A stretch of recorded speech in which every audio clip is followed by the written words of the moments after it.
आपल्या परिसरातील ताजी अपडेट पाहिजे आहे ना, तर मग आजच C24 या आपल्या यूट्यूब चॅनलला लाईक करा, शेअर करा, सबस्क्राईब करा आणि बेल आयकॉनवरती क्लिक करायला तर अजिबात विसरू नका. शिर्डी येथे उभारण्यात आलेल्या देशामधील सर्वात मोठ्या खासगी संरक्षण उत्पादन प्रकल्पाची केंद्रीय संरक्षण मंत्री राजनाथ सिंह आणि महाराष्ट्राचे मुख्यमंत्री देवेंद्र फडणवीस यांनी संयुक्तरित्या पाहणी केली आहे.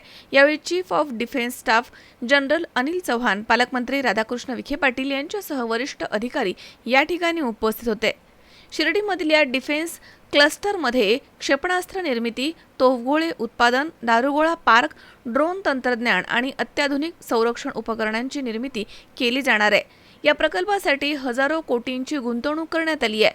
स्थानिक MSME उद्योगांना यामुळे मोठी चालना मिळणार आहे असे यावेळी सांगण्यात आले.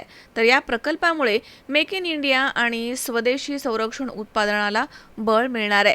भारताच्या संरक्षण स्वावलंबनाच्या दिशेनं हे एक मोठं पाऊल मानलं जात आहे. वृत्तसंकलन विभाग C24 तास शिर्डी.